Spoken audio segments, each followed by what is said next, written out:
Muy bien, continuamos entonces en la lámina 17 con el punto número 6, último punto de esta enseñanza número 17, la bondad y misericordia de Dios, de la serie Conociendo a Dios.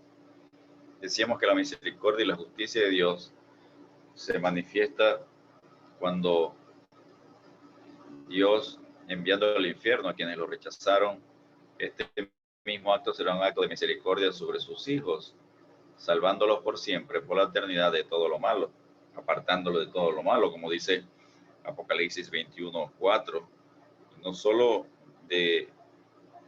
sino en el sitio donde va a estar lo que Él va a hacer, porque Él va a ser el que nos va a pastorear, como lo dice en Apocalipsis 7:16 y 17, ya no tendrán hambre ni sed, y el sol no caerá más sobre ellos ni calor alguno, porque el Cordero que está en medio del trono los pastoreará y los guiará a fuentes de agua de vida, y Dios enjugará toda lágrima de los ojos de ellos. Apocalipsis 21:4 dice que enjugará Dios toda lágrima de los ojos de ellos, y ya no habrá muerte, ni habrá más llanto, ni clamor, ni dolor, porque las primeras cosas pasaron. No solo eso, sino que el diablo y sus ángeles, los ángeles caídos, serán 20:10, y el diablo, donde estaban la bestia y el falso profeta, y serán atormentados día y noche por los siglos de los siglos. Y ellos, por supuesto, nos verán, como lo hemos aprendido en Isaías 66, versículo 24, y si saldrán y verán los cadáveres de los hombres que se rebelaron contra mí, porque su gusano nunca morirá, ni su fuego se apagará, y serán abominables a todos los hombres. Es parte de la recompensa del Señor para los que rechazan su evangelio el día del juicio, el día del juicio final ante el gran trono blanco, en Apocalipsis 20, versículos 11 al 15. Qué misericordia muestra el hecho de que en la Nueva Jerusalén no entrará en ella ninguna cosa inmunda o que hace abominación y mentira, sino solamente los que están inscritos en el libro de la vida del Cordero, como le enseña Apocalipsis 21:27. Encontramos a David orando en el Salmo 143:12, y por tu misericordia disiparás mis enemigos y destruirás todos los adversarios de mi alma, porque yo soy tu siervo. Esa es parte de la unión entre la misericordia y la justicia de Dios. Dios hará justicia. Dios hará justicia. Él hace justicia a todos los que, como dice también el Salmo 103, no sé si lo ha leído, que Dios dice que hace justicia, Salmo 103, verso 6, y derecho a todos los que padecen violencia. Dios hará justicia, Dios será nuestro vengador y será nuestra justicia durante la eternidad. Vemos que dice en el Salmo 136:15, arrojó a Faraón y a su ejército en el mar Rojo, porque para siempre es su misericordia. Fue un acto de venganza sobre Faraón y los suyos, pero para los Faraón y su ejército fue un acto de justicia, pero para los israelitas fue un acto de misericordia. Es parte de la misericordia de Dios, es su justicia, es guardar a su pueblo. Salmo 107, versos 1 y 2. Alabad a Jehová porque Él es bueno, porque para siempre es su misericordia. Díganlo los redimidos de Jehová, los que ha redimido del poder del enemigo, los que ha guardado del poder del enemigo, los que ha guardado de los que quieren hacerle daño a su pueblo. Amén. Ahora bien, es importante que no debemos confundir la misericordia de Dios con debilidad, porque al mismo tiempo que es misericordioso también es justo. Por lo tanto, es vana la esperanza del universalismo, el hipercalvinismo. El hipercalvinismo es que dicen que salvo siempre es salvo, que la persona no pierde la salvación, así anda en pecado o apartada de Dios. Y la Biblia da pues muchas evidencias. En hebreo hay 5 advertencias, por lo menos. Hay más de 5, pero hay 5 importantes. Mateo 7, 21 al 23, no todo el que me diga Señor, Señor entrará en el reino de los cielos, sino aquel que hace la voluntad de mi Padre. Y en aquel día, dice el Señor, les diré, nunca os conocí. En aquel día es el día del juicio, el juicio final. La doctrina de la supergracia, que es el libertinaje de la gracia de Dios, toman la gracia de Dios como libertinaje, que pretenden mostrarnos a un Dios súper amoroso, que al final perdonará a todos, asegurando que Dios es amor, misericordia y perdón, justificando que donde sobreabundó el pecado, sobreabundó la gracia. Pero se olvidan que la Biblia también dice que nadie pasará por inocente y que Dios no puede ser burlado, según Gálatas 6:7. Dios es un Dios de justicia, tanto como de misericordia, que ha declarado de forma categórica: ningún modo justificará al malvado. De ningún modo será justificado el malvado. No tendrán por inocente al malvado, según Éxodo 34:7. Dios siempre ha tratado a la humanidad con misericordia, dice Tossler, y siempre lo tratará con justicia cuando su misericordia sea despreciada. Está en la bibliografía número 16, pueden revisar su libro, que habla también de los atributos de Dios. Es muy grave ver cuántos hay que abusan de esta perfección divina, de la misericordia de Dios. Conociendo la verdad de Dios, continúan despreciando su autoridad, pisoteando sus leyes morales, viviendo el pecado de manera voluntaria y abusando de su misericordia. Y Dios advierte en Hebreos 10, una de tantas advertencias, por ejemplo, 26:31, Hebreos 10 del 26 al 31, dice: porque si pecaremos voluntariamente después de haber recibido el conocimiento de la verdad, o sea, es ser indiferente al mensaje del Evangelio, ya no queda más sacrificio por los pecados, sino una horrenda expectación de juicio y del borde de fuego que ha de devorar a los adversarios. Y entonces coloca un ejemplo: el que viola la ley de Moisés, por el testimonio de 2 o 3 testigos, muere irremisiblemente. ¿Cuánto mayor castigo pensáis que merecerá el que pisoteare el Hijo de Dios y tuviere por inmunda la sangre del pacto, en la cual fue santificado, o hiciere afrenta al Espíritu de gracia? Hacer eso, abusar de la misericordia de Dios, ser indiferente al Evangelio, a las buenas nuevas, y pecar voluntariamente cuando se conoce la verdad, es hacer afrenta al Espíritu de gracia. Es igual que blasfemar contra el Espíritu Santo, es lo mismo que el pecado de muerte. Pues conocemos al que dijo: mía es la venganza, yo daré el pago, dice el Señor. Y otra vez, el Señor juzgará a su pueblo. Fíjense, el juicio empezará por la iglesia, como dice Pedro en 1 Pedro 4:17. Horrenda cosa es caer en manos del Dios vivo. Entonces exhorta a Dios en Joel 2:13: rasgad vuestro corazón y no vuestros vestidos, y convertidos a Jehová vuestro Dios, porque misericordioso es y clemente, tardo para la ira y grande misericordia, y que se duele del castigo. Debemos convertirnos de corazón de manera genuina y obedecer a Dios. Sin embargo, pues Dios no será injusto para consigo mismo. Él muestra misericordia para quienes lo aman, como dice en Éxodo 26. Y hago misericordia a millares, a los que me aman y guardan mis mandamientos. Como dice Juan 14:15. Si me amáis, guardad mis mandamientos, obedeced mis mandamientos. Concluimos en la lámina número 20. ¿Cómo podemos responder a la bondad de Dios? Debemos agradecer siempre a Dios por su bondad y misericordia, como enseña el Salmo 106, verso 1. Alabad a Jehová porque Él es bueno, porque para siempre es su misericordia. La gratitud es pues la manifestación de la bondad de Dios, porque si su bondad es tan constante y abundante, no somos agradecidos de la bondad de Dios. ¿Por qué no lo hacemos? A veces no valoramos la bondad de Dios porque es ejercida hacia nosotros en el curso normal de los eventos. No es estimada porque la experimentamos diariamente, a cada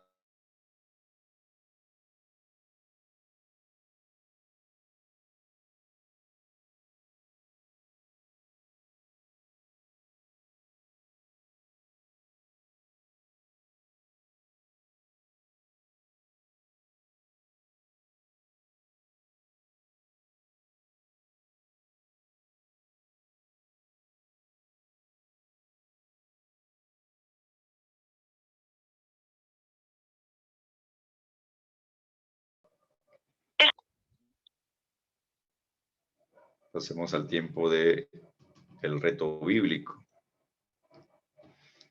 Decimos entonces que no debemos permitirnos ni un momento de incredulidad acerca de la bondad de Dios. Esto es evidente: Dios es bueno, su privilegio, su favor, su gracia pueden cambiar, pero su naturaleza siempre es la misma. La naturaleza de Dios siempre es la misma. Él no va a cambiar, Él siempre es bueno, igual con sus misericordias. Respondemos como enseña el Salmo 107, verso 8, alaben la misericordia de Jehová y sus maravillas para con los hijos de los hombres. Para quienes somos hijos de Dios, salvo por gracia, hay promesas grandes en cuanto a su misericordia. Grande es hasta los cielos tu misericordia, como dice el Salmo 57, verso 10, hablando de manera hiperbólica. Las riquezas de la misericordia de Dios exceden a lo que nuestra mente puede imaginar. Debemos valorar este atributo de Dios y ser agradecidos por ello y alabar a Dios por ello. El Salmo 103, verso 11 dice, porque como la altura de los cielos sobre la tierra, engrandeció su misericordia sobre los que le temen. Fíjense que es sobre los que le temen. Por lo tanto, debemos ser agradecidos de Dios por las abundantes, inagotables y ser fuente eterna de las misericordias, como lo dice 2 Corintios 1:3, que es Padre de misericordias. Promete Dios en Proverbios 21:21, el que sigue la justicia y la misericordia hallará la vida, la justicia y la honra. También promete el Salmo 103, verso 8, misericordioso y clemente es Jehová, lento para la ira y grande en misericordia. Y el Salmo 111, verso 4, ha hecho memorables sus maravillas, clemente y misericordioso es Jehová. Entonces Dios nos exhorta a vivir dando testimonio de sus atributos, como lo enseña Pablo en Colosenses 3:12. Vestidos pues como escogidos de Dios, santos y amados, de entrañable misericordia, de benignidad, de humildad, de mansedumbre, de paciencia. Y eso es lo que nos exhorta a Dios a vivir una vida continuamente alabándole por su misericordia y su bondad y viviendo en santidad y poniendo en práctica su entrañable misericordia y su benignidad. Amén. De esta manera terminamos esta enseñanza. Si hay alguna pregunta, si quieren complementar algo sobre estos atributos de Dios. Si no, entonces pasamos al próximo tema, que es el reto bíblico con nuestro hermano Eliud. Adelante, Eliud, ¿tienes una pregunta? Sí, pastor, yo tengo una pregunta. Vimos lo que es la misericordia, ¿no? Y la bondad de Dios. Y es tremenda como, o sea, Él se acerca a nosotros y el concepto que usted dio que dice que se duele de la necesidad, también significa benevolencia. Por acá está el concepto, que es bueno, perdonador. Podríamos decir que es algo, como se podría decir, o sea, hay gente que lo ha tomado como opcional y verdaderamente Dios no obliga a nadie a que se beneficie o tome ese don o ese regalo que Él nos ha dado, ¿no? Y usted mencionó ahorita lo que es la blasfemia, pues, contra Dios, contra el Espíritu Santo, y aunque es una pregunta o un tema un poco controversial, ¿no? Y polémico, una vez me plantearon la pregunta y yo quiero que usted me ayude a confirmar eso. Sabemos que, por ejemplo, Juan 3:16 dice que de tal manera amó Dios al mundo, ¿no? O sea, de tal fue la magnitud o nos mostró su amor y su misericordia y su bondad, ¿verdad? Que envió a su Hijo, o sea, se dio Él a sí mismo para la salvación de todo aquel que cree. Sin embargo, aquel que no cree ya tiene, como por decir, su parte. O sea, el que cree es salvo y va a disfrutar pues de esa bondad y misericordia eternamente, como usted dijo, que para los hijos es una misericordia eterna, mientras que para los no creyentes es algo temporal. Pero entonces la blasfemia del espíritu contra Dios, pues, vendría siendo el no creer en el testimonio del Espíritu Santo, como dice el libro de Primera de Juan, creo que capítulo 4, o es que nos estamos refiriendo a otra cosa, porque en sí, si rechazamos el don de Dios, o sea, si rechazamos la vida que Dios nos da, no nos queda ningún remedio, sino que la misma muerte que estamos escogiendo, o espero darme a entender. Exacto. Sí, la palabra enseña, por lo menos en 3 partes, no sé, enseña y refuerza Juan en 1 capítulo 5, versículo 16 al 18, habla sobre pecado de muerte. Pecado de muerte es la misma blasfemia contra el Espíritu Santo que no tiene perdón. Y vemos también que cuando la persona, Dios advierte aquí en Hebreos 10, 26 al 31, advierte que cuando se peca voluntariamente, conociendo la verdad, se es indiferente al mensaje del Evangelio. Mañana yo voy a hablar sobre ese punto en la prédica de mañana, que ya está grabada, de cómo Jesús responde al rechazo del Evangelio, y es parte de esa respuesta. Al ser indiferentes, el que es indiferente al mensaje de Dios, cada vez se le va acumulando puntos para que su juicio aumente, sea mayor en el infierno. Si rechaza continuamente el mensaje de Dios y muere sin ser salvo, pues en el infierno habrán niveles inclusive de sufrimiento, de castigo. Así que el mensaje del Evangelio tiene siempre 2 opciones: o lo aceptas o lo rechazas. Y hay muchas maneras de rechazarlo: o lo criticas, no te agrada, no te gusta el predicador, no te gusta la manera como están enseñando, rechazas y eres indiferente. Eso no dice allí, yo creo que lo que dice es esto, haciendo mentiroso a Dios, porque no creen en lo que está en la Biblia, sino que es lo que ellos creen, según lo que ellos creen en su corazón, cada quien con su religión, como dicen algunos. Y eso pues lo que hace es generarles grados de juicio para la persona. No como el que acumula y hace tesoro en los cielos, porque hace justicia, guarda los mandamientos de Dios, sino este acumula y hace tesoros para el infierno. Son las 2 opciones que existen en la Biblia.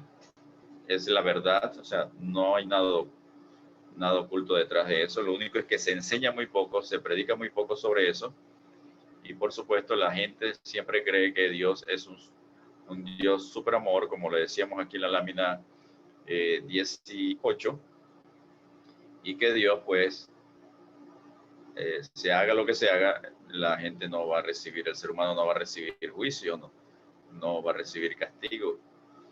Entonces, existe la blasfemia contra el Espíritu Santo, es lo mismo que el pecado de muerte que está en 1 Juan 5. Es igual, que no tiene perdón. Y es como dice acá también en Hebreos 10, 26 al 31, que es igual a hacer afrenta al Espíritu Santo, que no tiene perdón.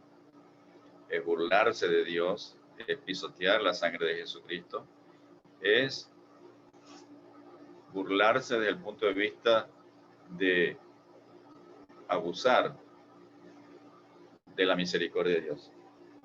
Es ser indiferente, es no tomar en cuenta el Evangelio. Después que escuchamos el Evangelio, el ser humano, cualquiera de nosotros, tanto el creyente como no el creyente, tiene una decisión que tomar. O lo aceptas o lo rechazas, no tiene más opciones. No hay medias tintas, como decía por ahí un personaje cómico. No, es o lo aceptas o lo rechazas. Y va a traer o gozo eterno o tristeza eterna. Va a traer recompensa y felicidad eterna o tristeza y juicio eterno. Son los 2 caminos que están en la Biblia. No hay más caminos. El camino angosto que lleva a la vida eterna y el camino ancho, espacioso, que lleva a la perdición, como explica el Señor en Mateo capítulo 7, versículo 13 al 14. Esa es la explicación sobre estos pasajes. El pecado de muerte, por supuesto, el creyente que acepta que ha pecado contra Dios y se arrepiente y se aparta del pecado, por supuesto, es perdonado, no cae dentro de este pecado. Y eso a veces lo preguntan. Pero si la persona está llevando una vida, como se conoce, una doble vida, pues tarde o temprano va a tener su juicio.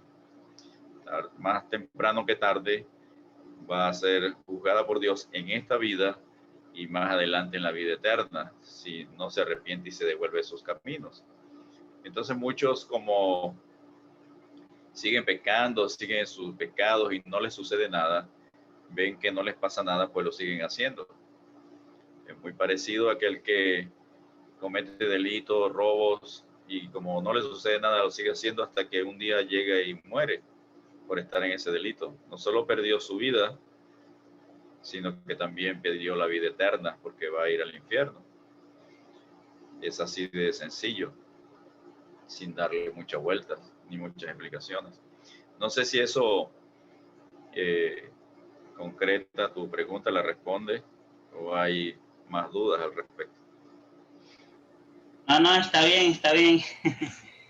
Exactamente, eso era lo que buscaba escuchar, porque verdaderamente Dios es muy bueno y bondadoso, pero como dice la palabra, o sea, hay un versículo que dice que esta misma palabra que me da vida también me puede dar muerte. Creo que es que lo comenta. Ajá. Eso se lo dijo Moisés a los israelitas. Hoy he puesto delante de ustedes la vida y la muerte.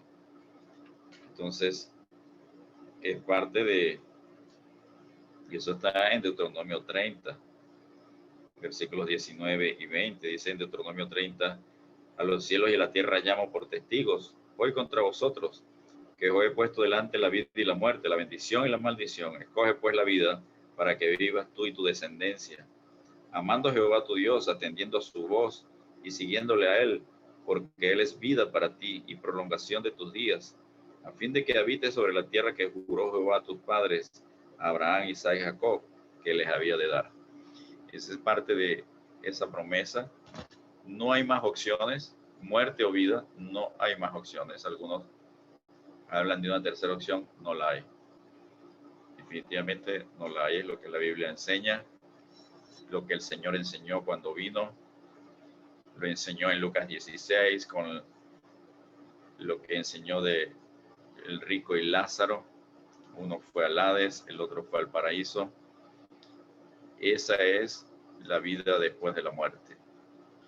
Paraíso o Hades, lugar temporal donde será castigado temporalmente antes de ser lanzado al infierno aquellos que rechazan el mensaje de Dios, aquellos que se burlan de la misericordia de Dios, aquellos que abusan de su bondad, de su benignidad. En cambio, el que vive guardando sus mandamientos y recibe de esa bondad de Dios y de su misericordia, recibe más bendiciones, pues irá al paraíso temporalmente hasta que reciba un cuerpo glorificado para vivir eternamente en la presencia del Señor, con su gozo, con su paz y con su felicidad por la eternidad. Dos caminos nada más, no hay más opciones. Amén. Bien, entonces, adelante, hermano Eliud. Amén. Dejo para que continúen. Ya tienen para compartir la pantalla. Sí, ya la voy a compartir. Me avisan cuando ya la puedan ver. Listo. Ok. Listo. Bueno, hermanos, seguimos con como lo veníamos haciendo antes. Acá hay dos participantes nuevos, Lausire y Argenis. Y bueno, está Dilvani. Y bueno, seríamos entonces 1, 2, 3, 4, 5, 6, 7, 8. Los primeros 4 podríamos conformar el grupo 1 y los últimos 4 el grupo 2. Los primeros 4 son Argenis, Dilvani, Elsa y Lausire. Y los últimos 4 sería Lesbia, Susana Iliana y la hermana Soraya. Sí, es válido apoyar, compartir algún versículo o con respecto a la pregunta que se hace, y la dinámica es que una pregunta la responde un equipo y otra pregunta la responde el otro, ¿sí? Se valen comentarios, se valen preguntas, incluso si a veces no comprenden. Todo lo que lleve a poder comprender o a poder dar respuesta a la pregunta que se plantea. De la misma manera como en el servicio, si se corta la videoconferencia, ingresamos otra vez y vamos a caer en la misma pregunta. Entonces, comenzamos con la pregunta número 1, que está súper fácil. Definir la bondad de Dios. Y esto lo respondería el grupo 1, como ya dije, Argeni, Dilvanis, la hermana Elsa y Lausire Briseño. Pueden abrir su micrófono, escribir, yo los voy a estar leyendo por acá en el chat. Y bueno, que comience entonces. Aquí a mi lado está Marley, la voy a incluir en el grupo 1 para que apoye a los hermanos ahí. Bueno, defina la bondad de Dios. Es el grupo 2. ¿Cómo podemos definir la bondad de Dios? Mire que no le estoy pidiendo versículos o algo. O sea, usted suelte allí lo que comprendió de la clase, lo que ya ha escuchado antes. Dilvanis también me comenta que está con él el hermano Alejandro. Entonces, vamos a pasar a Marley al grupo 2 para que estemos allí parejos. No, responde vos.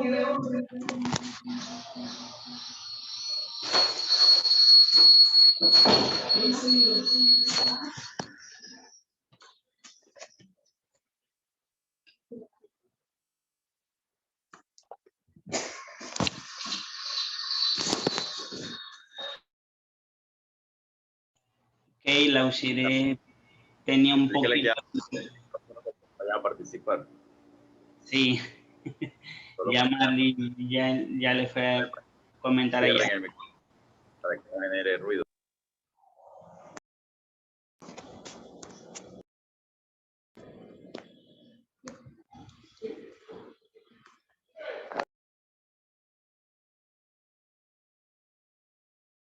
Ok, los leo, los escucho, el tiempo corre, tenemos pautado terminar antes de las 7 de la noche, así que hay tiempo, pero sin embargo vamos respondiendo aquí la primera pregunta. ¿Me escuchan? Buenas tardes. Disculpen, lo que pasa es que el teléfono es muy, o sea, la señal está un poco... En cuanto a la definición de la bondad de Dios, se podría decir que es uno de los atributos de Dios comunicable, es su benignidad, es ser bueno, es una de las definiciones que podría dar acerca de la bondad de Dios. Muy bien, la hermana compartió que dijo es uno de los atributos comunicables de Dios y es ser bueno y es tener bondad. Creo que, a ver, ¿quién más? Aquí leo en el chat, dice Nilvanis y Alejandro, que están juntos los hermanos. Dice, Dios es el único bueno en sí mismo, el que bueno en toda la extensión de la palabra. ¿Okay? Y Elsa dice, la bondad de Dios significa bueno, genialidad, benevolencia, correcto. Muy bien. No sé si Argenis va a compartir algo o complementamos la pregunta aquí, las respuestas.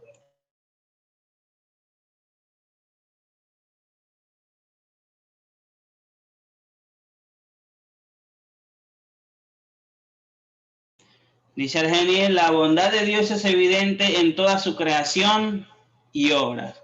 Ok, muy bien. Participamos todos. Entonces, complementemos la respuesta aquí. Dice el Salmo 119, 68, bueno eres tú y bienhechor, enséñame tus estatutos. La palabra bondad significa lo que es bueno, benignidad, benevolencia, correcto, apropiado. Y podemos verlo en Salmos 25, 7, del 7 al 8 y Romanos 2, 4. Dice Dios es esencialmente bueno, no solo hace el bien, sino que es la bondad misma, como dijo nuestra hermana Lausire. Dice, Dios es infinitamente bueno. La bondad es en la criatura es como una gota. En Dios es como un océano infinito. Hace el contraste en lo que es nuestra bondad como persona y la bondad de Dios, que es como un océano infinito. Lo podemos leer. Hay una cita allí, Salmos 36:5. Dice, Él es bueno siempre, eternamente, porque es inmutable. Santiago 1:17 es un verso que podemos leer al respecto de este punto. Dice el otro, en Dios no cabe la suma ni la resta. Dios es sumamente bueno. ¿Okay? Dice, Dios es no solo el más grande de todos los seres, sino también el mejor, eternamente bueno. Incluso antes de ejercitar su bondad para con el hombre, Él ya era bueno. Amén. La primera manifestación de la bondad de Dios fue dar el ser a todas las cosas. Dios tiene en sí mismo un tesoro infinito e inagotable de bendición que es suficiente para llenarlo todo. Y por último, tenemos 3 citas que podemos leer. Dice Salmos 36:5, Salmos 119:68 y Salmos 145:7. ¿Ok?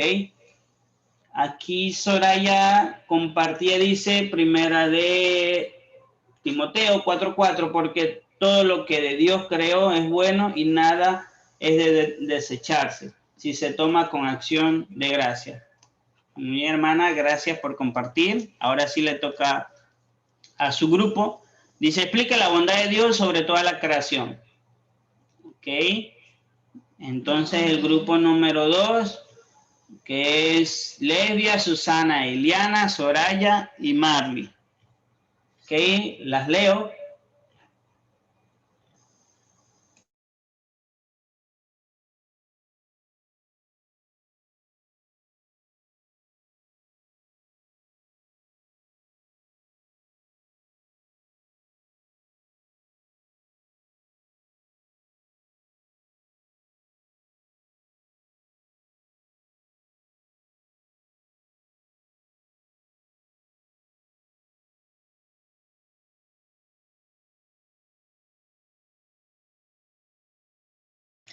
Bueno, yo voy a participar, ¿me escuchan? Sí, adelante. Bueno, cuando hablamos de la bondad de Dios sobre la creación, podemos ver, como la hermana Soraya dijo ahorita en 1 Timoteo 4:4, porque todo lo que Dios creó es bueno y nada es de desecharse, si se toma con acción de gracia. En sí podemos ver la bondad de Dios a través de la naturaleza. Dios creó todo para que el hombre estuviera bien. Como la bondad viene de las cosas buenas, todo lo que Dios creó es bueno. Tanto la creación, las plantas, la naturaleza, todo muestra beneficio para su creación. A pesar de que el hombre la haya dañado, todo lo que Dios creó fue para que nosotros, los humanos, pudiésemos disfrutar de ella y administrarla correctamente. Tanto así que todo nuestro cuerpo muestra la gloria de Dios y su bondad. Está en un orden tan magnífico, tiene una armonía tan perfecta para que se administre y mueve y pueda funcionar, que no podemos comprenderla. Entonces la bondad de Dios es poder ver cómo todo en el mundo puede marchar bien y pueden haber ciclos de aguas, el ciclo del oxígeno, todo eso para el beneficio de nosotros. Amén. Soraya comenta por el chat, dice, es bueno sobre la creación, sobre la naturaleza, sobre el ser humano, sobre sus criaturas. ¿Ok?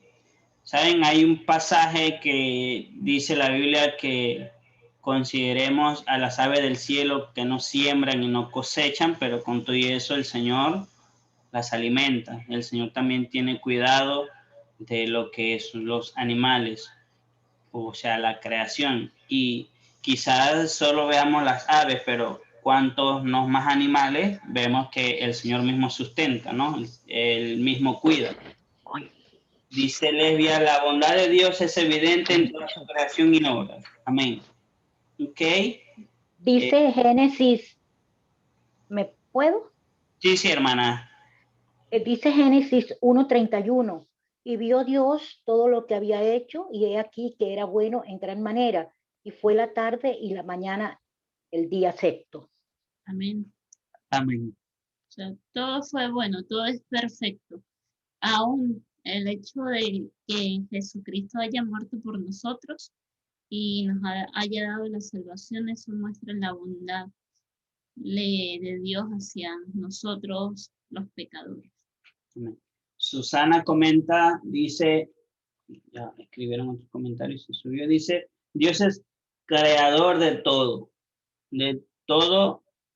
lo existente, y dan testimonio de su obra, poder, misericordia y bondad, al darnos vida incluso cada día al hacer salir el sol sobre justos e injustos. Amén. Amén. Soraya dice, Salmo 105, porque Jehová es bueno y para siempre es su misericordia y su verdad por todas las generaciones. Amén. Comparte otro que dice, Salmo 145:9, bueno es Jehová para todos y su misericordia sobre todas sus cosas. Ok, muy bien. Complementemos acá con lo que tenemos aquí. Comentar. Otro, Salmo 136:5, de la misericordia de Jehová está llena toda la tierra. Muy bien. Amén. Dice, leo aquí, hermana, lo que estoy compartiendo en pantalla. Dice, la bondad de Dios en la creación del ser humano. Dice, cuando más detenidamente estudiamos a las criaturas, más evidente es la bondad de Dios. Tomemos como ejemplo al hombre, la suprema entre las criaturas terrestres. Todo en la estructura de nuestro cuerpo atestigua de la bondad de su creador. Cuán adecuadas son las manos para llevar a cabo su trabajo. Cuán benévolo al proveer de párpados y cejas a los ojos para su protección. El cuerpo humano en su conjunto, es bueno, perfecto. Cada miembro del cuerpo está relacionado con las demás partes dependiendo una de las otras. La bondad de Dios en la creación de las criaturas. Dice, la bondad del Creador no se limita al hombre, también es sobre todas las criaturas, como enseña el Salmo 145, versículos 15 al 17. Los ojos de todos esperan en ti, y tú les das su comida en su tiempo. Abres tu mano y colmas de bendición